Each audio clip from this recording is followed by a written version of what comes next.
Bonjour tout le monde. Il fait beau, hein?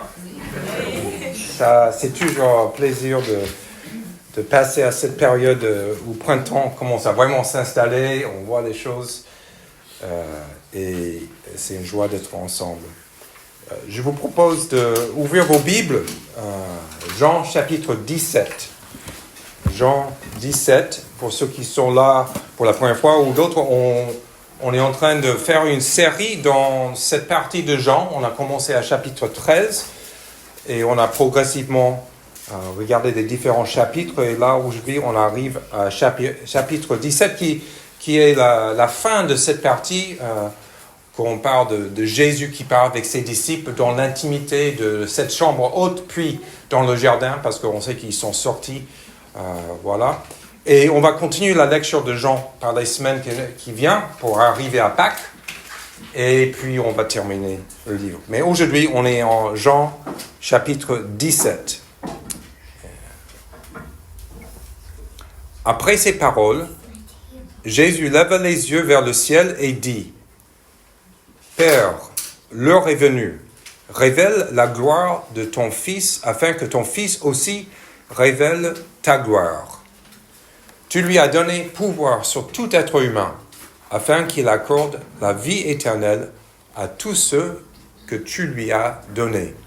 Or, la vie éternelle, c'est qu'ils te connaissent, toi le seul vrai Dieu, et celui que tu as envoyé, Jésus-Christ.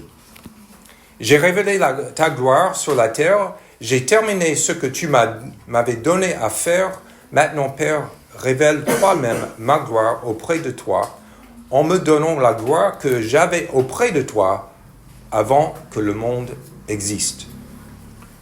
Je t'ai fait connaître aux hommes que tu m'as donnés du milieu du monde. Ils étaient à toi et tu me les as donnés et ils ont gardé ta parole. Maintenant, ils savent que tout ce que tu m'as donné vient de toi.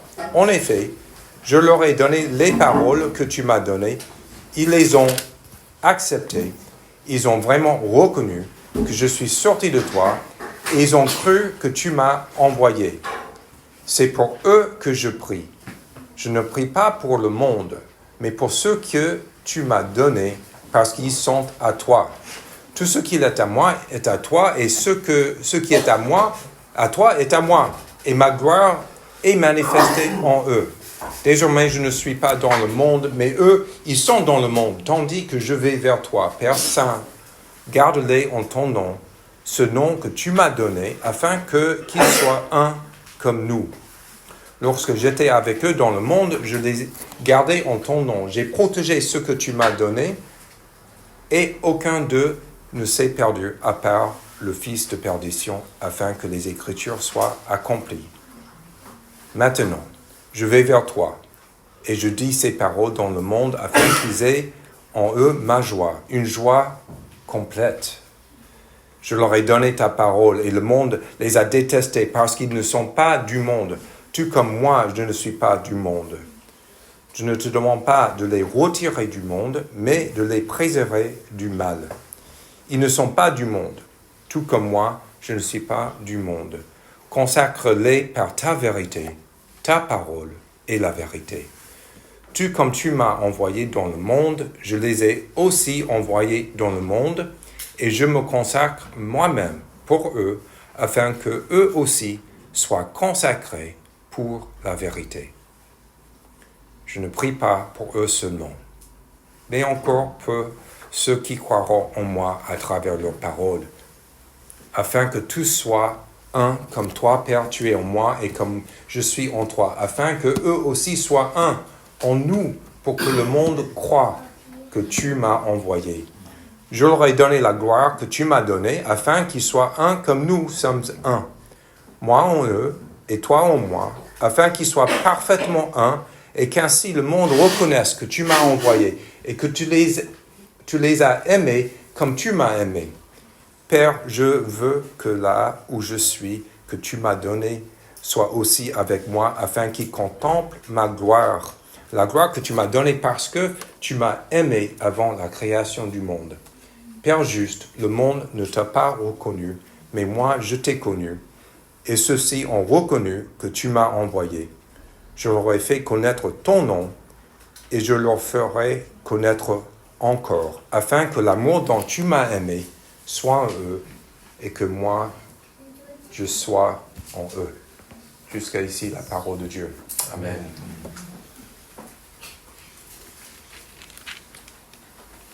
Jusque maintenant, dans l'évangile de Jean, dans cette partie, à partir du chapitre 13, Jésus était en train d'enseigner ses disciples. Et maintenant, il prie. Il prie pour eux. Il prie pour nous. Il faut lire ce texte dans cette optique-là.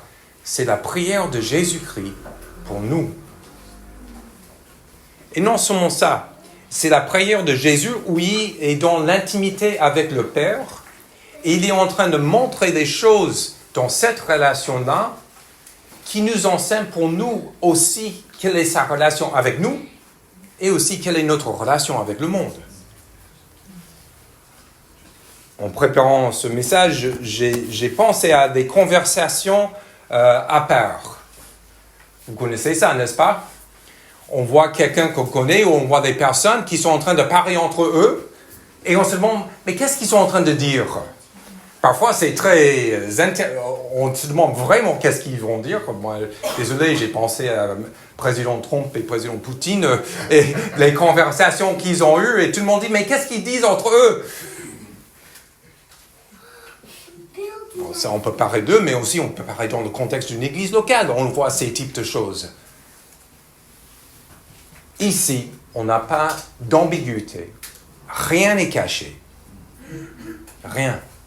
Jésus veut qu'on entende ce qu'il dit à son Père pour qu'on puisse comprendre cette relation qu'il a avec le Père et puis que ça nous transforme et nous amène vers le monde qui nous entoure. Quelques remarques avant d'entrer dans le vif du sujet. D'abord, comme je viens de dire, cette prière de Jésus démontre sa relation avec le Père. En chapitre 13, je vais le relire parce que ça donne le début et on est à la fin. Donc au début, c'était écrit, chapitre 13, versets 1 à 3. Non, verset 3 plutôt, juste on arrête là. Jésus savait que le Père avait tout remis entre ses mains, qu'il était venu de Dieu et qu'il retournait vers Dieu. Ensuite, il a fait ce qu'il a fait. Et nous avons parlé à ce moment-là de cette notion que l'identité de Jésus lui a permis de faire ces choses, lui a permis de servir ses disciples à sa manière-là. Donc ça veut dire que son être était compris et fondé dans sa relation avec le Père, et puis à partir de son être, il pouvait faire des choses. Et à nouveau, on est dans la même dynamique ici. Ici, on voit cette réalité de qui nous sommes, qui est Jésus, et puis comment on peut, par la suite, agir. Deuxième chose, juste le petit remarque, l'heure est venue. On le sait, dans l'évangile de Jean, cette notion de l'heure est tellement importante. Jésus a dit à plusieurs reprises, c'est pas encore mon heure, et maintenant c'est son heure.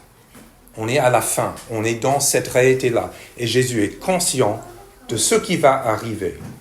Puis, on a remarqué sans doute pendant la lecture du texte, que le monde est mentionné beaucoup. 13 fois. 13 fois dans le texte, on a ce mot « le monde ».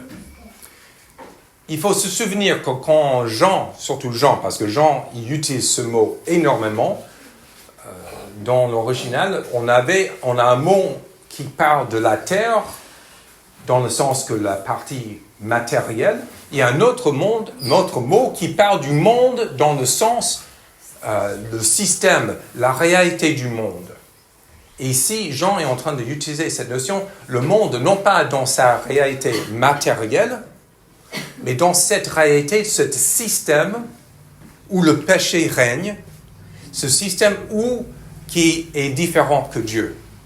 Il y a la réalité de Dieu, qui est la vraie réalité, et donc après, il y a cette réalité du monde, où le royaume de Dieu est une irruption. Dieu fait entrer dans cette réalité-là. Il appelle ceux qui appartiennent à lui venir et nous, par la suite, devenons les agents, les ambassadeurs de cette réalité autre ici dans ce monde. Et puis, le texte nous donne une indication sur la nature de la vie éternelle. Et c'est très important, ce qui est dit sur la vie éternelle.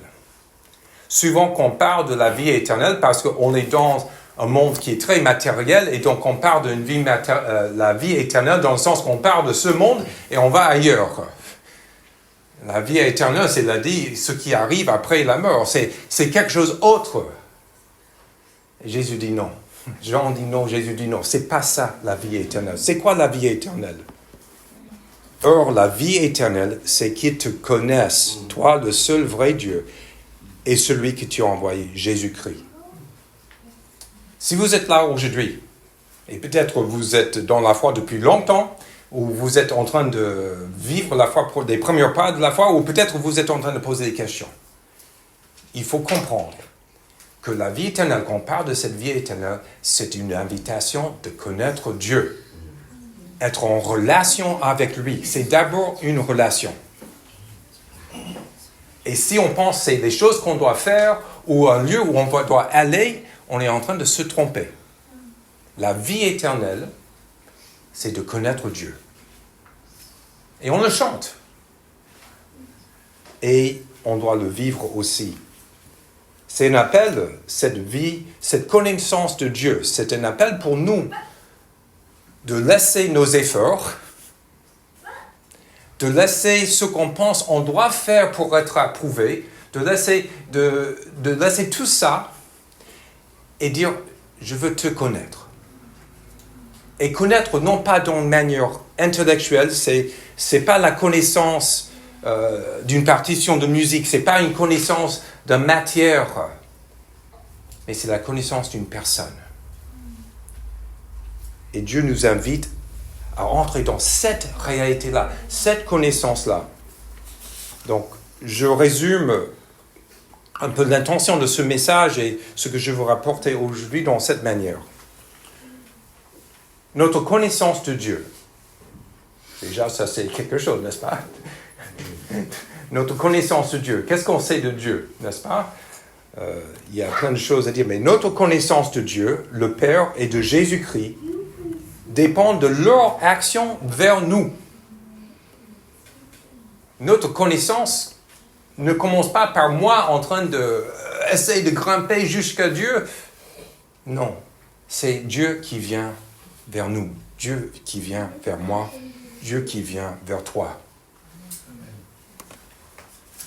Donc, notre connaissance dépend de leur action vers nous. Quand cela arrive, quand on réalise que Dieu est en train de nous parler, quand Dieu est en train de révéler ces choses à nous, et on dit « Waouh, Amen », nous entrons dans une nouvelle réalité, quelque chose de complètement nouveau. Et le texte le dit à plusieurs reprises, nous devenons un avec Dieu. Non, ça, c'est encore autre chose. Nous devons un avec Dieu le Père, avec Jésus, avec le Saint-Esprit aussi, et aussi nous devenons un avec tous les croyants de tous les temps.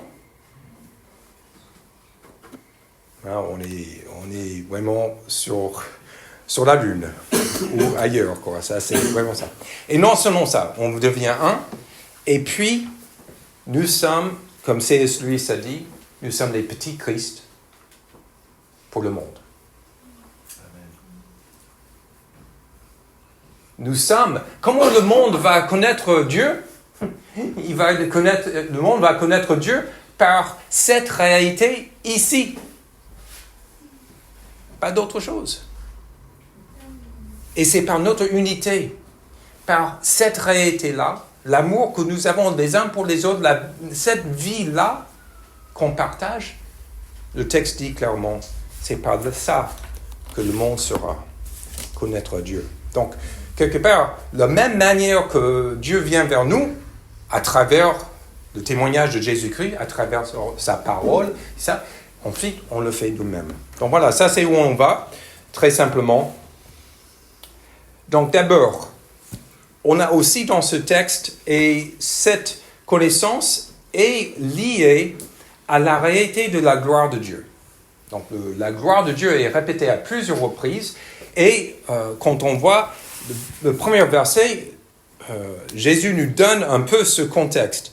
Il dit, Jean 17, verset 1, après ces paroles, donc voilà, Jésus leva les yeux vers le ciel et dit, Père, l'heure est venue, révèle la gloire de ton Fils afin que ton Fils aussi révèle ta gloire.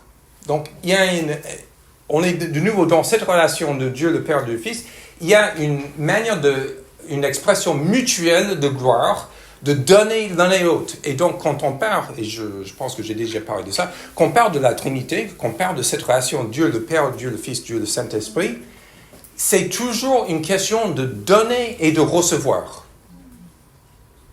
Le Père donne au Fils, le Fils donne au Père, le Père donne au Saint-Esprit. Il y a cette réalité. Et qu'est-ce qu'il donne? Au fond, c'est l'amour. Cet amour. Et dans cette réalité-là, c'était la gloire de Dieu, ça. Cette réalité de vivre comme ça. Et maintenant, Jésus dit, mais maintenant, sur la terre, je t'ai glorifié. Tu m'as glorifié. De nouveau, on est dans cet échange. Et regarde ce qu'on voit. Comment ça s'est fait? Comment s'est fait que Jésus a glorifié le Père? Qu'est-ce qu'il a fait? Et le texte nous dit. Qu'est-ce qu'il dit? D'abord, Jésus a glorifié le Père en donnant la vie éternelle à eux, c'est-à-dire ses disciples, les personnes qui ont cru dans son nom. Et c'est quoi la vie éternelle? C'est de connaître Dieu. Donc Jésus a glorifié le Père en donnant ses connaissances, ses paroles, et on va arriver à sa parole, mais il a donné ça. Et en donnant ça, ils ont reçu, Dieu était glorifié. Non seulement ça, le texte a ces versets 2, verset 6, il dit, je t'ai fait connaître aux hommes que je t'ai fait connaître. De nouveau, la même notion, mais c'est redit d'une manière. Jésus fait connaître aux hommes Dieu. Ceux qui m'ont vu ont vu le Père. Et donc, en faisant ça, il a glorifié le Père. À 2 reprises, il parle des paroles que tu m'as données. Verset 8 et verset 14. De nouveau, Jésus a reçu les paroles de Dieu et il donne ces paroles à ses disciples. Il donne ces paroles à nous. On le dit très souvent, on le dit constamment, cette parole ici n'est pas une lettre morte. C'est la parole de Dieu. Elle est vivante. Elle nous parle aujourd'hui. Jésus a donné ses paroles aux disciples, il nous donne les paroles à nous aussi. Ceci est intéressant, le prochain c'est verset 12. Il dit, et aussi c'est un peu, comme on dit en anglais, confusing, ça nous déboussole, parce qu'il dit, lorsque j'étais avec eux, je les gardais en ton nom. Donc, il est déjà en train d'utiliser un langage où c'était quelque chose qui s'est déjà passé, et aussi on sait qu'il parle des choses qui vont arriver aussi. Les temps dans ce texte sont, si on est hyper strict sur les temps, ça va nous... on dit, moi, qu'est-ce qui se passe? Mais il dit, lorsque j'étais avec eux, je les gardais en ton nom. Jésus garde ses disciples. Est-ce que vous avez la notion aujourd'hui que Jésus est en train de vous garder aujourd'hui, vous protéger? C'est lui qui nous garde. C'est lui qui nous protège.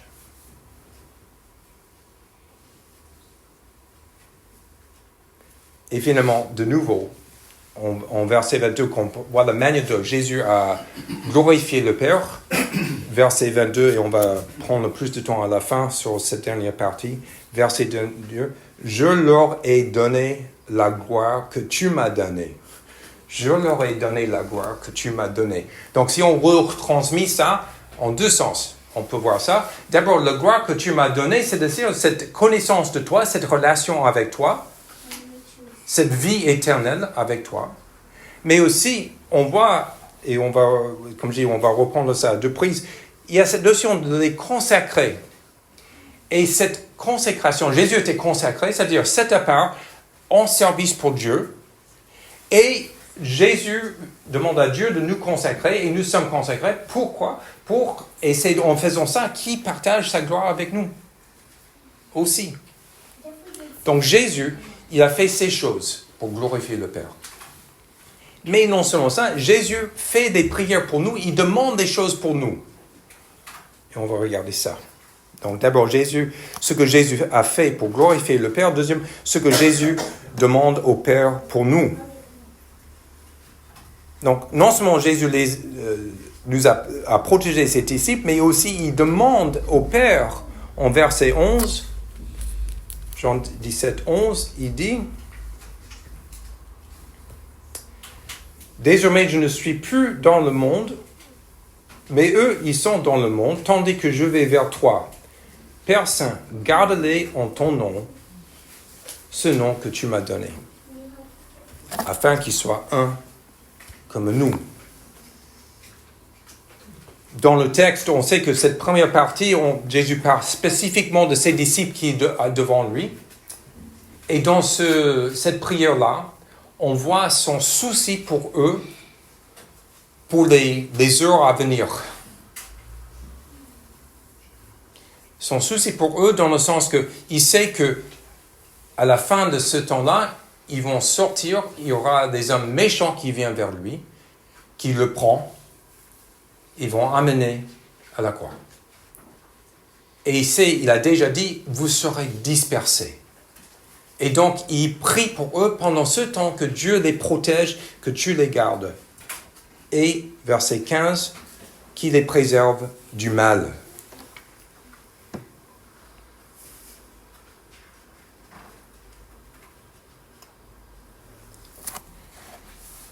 Dans les textes qu'on va avoir, qui seront prêchés, on va arriver à la dernière chapitre, qui est la restauration de Pierre. Parce qu'on sait qu'à ce moment, quand ils sont tous dispersés, Pierre, de nouveau, il prend le devant, et tout d'un coup, il se montre, non pas comme un disciple de Jésus-Christ, mais il renie Jésus. Et c'est incroyable de voir comment Jésus, il était protégé même pendant ce moment-là. Et à la fin du livre, on va voir ce chapitre sur la restauration de Pierre, de voir cette grâce qui vient parce qu'il a été protégé.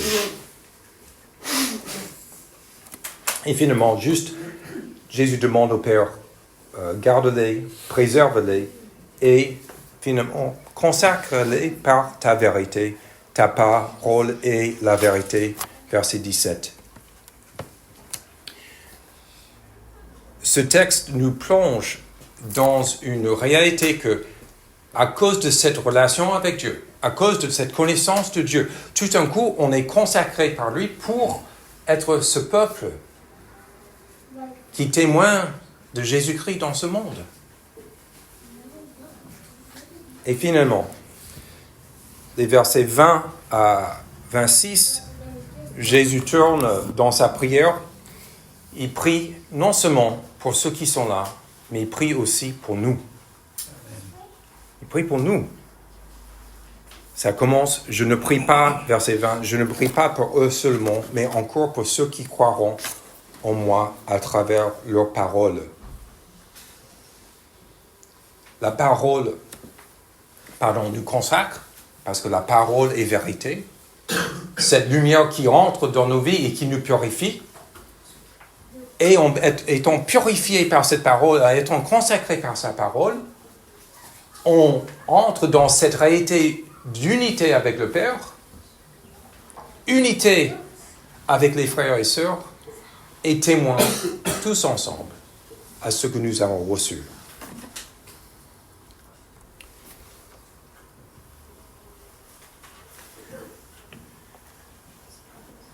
À 2 reprises, il parle de ce témoignage commun. Verset 21. Afin que tous soient un, comme toi, Père, tu es en moi, et comme je suis en toi, afin qu'eux aussi soient en nous, pour que le monde croie que tu m'as envoyé. Donc, cette réalité-là, c'est notre être, qui nous sommes en Christ. Cette réalité-là est elle-même un témoignage pour le monde. Bon, il faut utiliser les paroles aussi. Et verset 23, de nouveau, moi en eux et toi en moi, afin qu'ils soient parfaitement un, et qu'ainsi le monde reconnaisse que tu m'as envoyé et que tu les as aimés comme tu m'as aimé. Donc de nouveau, on peut étaler longuement sur cet amour du Père pour le Fils, l'amour du Fils pour le Père, et ensuite, cet même amour devient l'amour que le Père déverse à nous.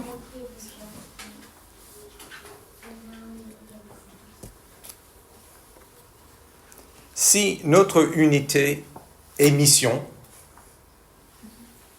c'est-à-dire que c'est en réalité un témoignage, on doit reconnaître d'abord que c'est une réalité céleste, vraie en Jésus-Christ.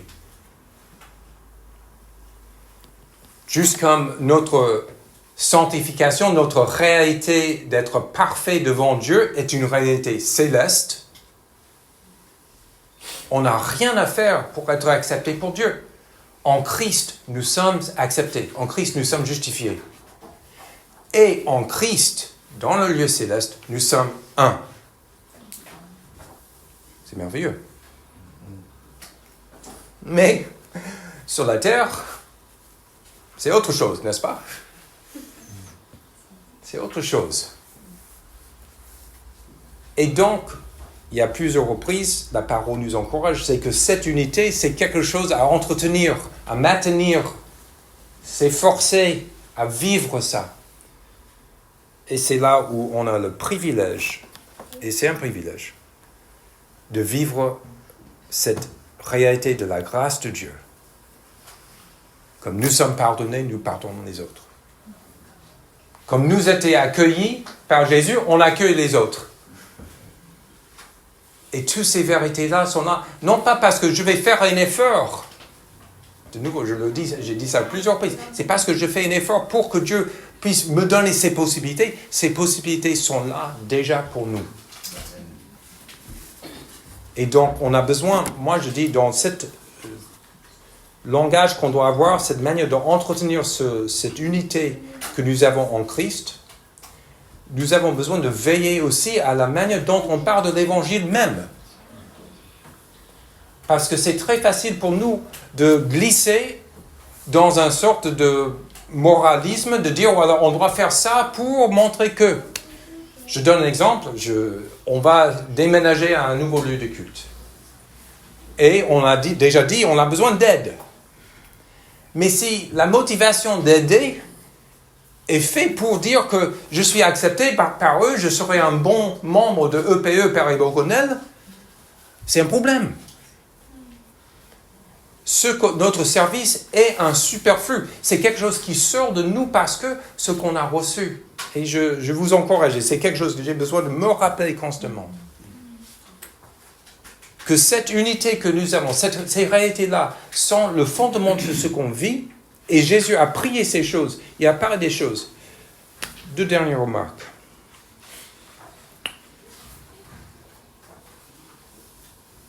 Dans cette prière, Jésus ne parle pas de la croix.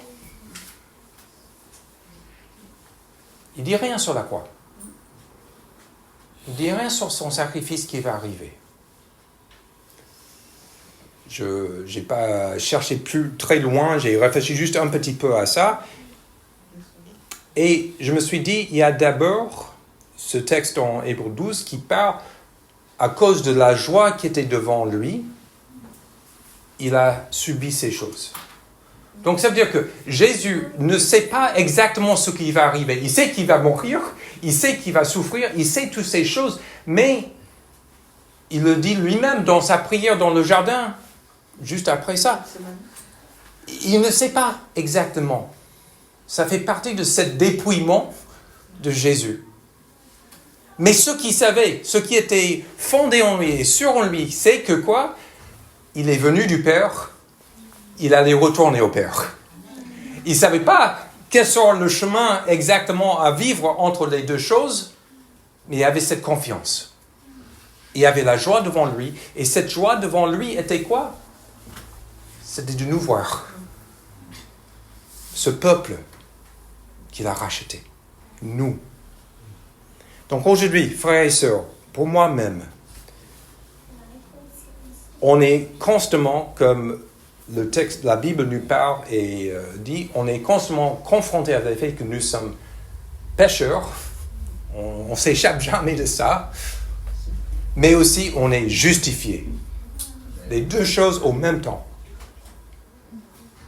Et à cause de ça, on vit une vie de repentance, où on reconnaît nos fautes, d'une manière libre, parce que c'est pas parce qu'on reconnaît les fautes qu'on va être puni. Non, la punition est déjà faite. Est faite. Non. On confesse nos péchés, non pas pour être justifiés, mais pour reconnaître que Dieu nous lave, nous purifie. Et ma voix dit que c'est la fin de ma prédication. Et je vous remercie. Prions avec moi.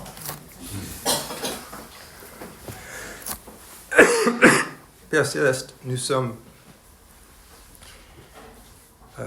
je te remercie parce que ce texte demeure. Ce Jean chapitre 17 est là jusqu'à la fin du temps, parce que ta parole est éternelle. Et mes paroles vont être vite oubliées. Mais chacun de nous peut revenir à ce texte et plonger à nouveau. Nous te remercions parce que ton souci était notre joie. Tu étais joyeux parce que tu voyais ce qui était devant toi. Tu savais ce que... Pas comment ça va se faire, tu ne pouvais pas compter le prix. Et tu as accepté par obéissance. Et maintenant, ta joie est complète. Et nous voulons qu'on ait cette même joie. Merci, notre Père, pour ta grâce dans nos vies. Amen. Amen.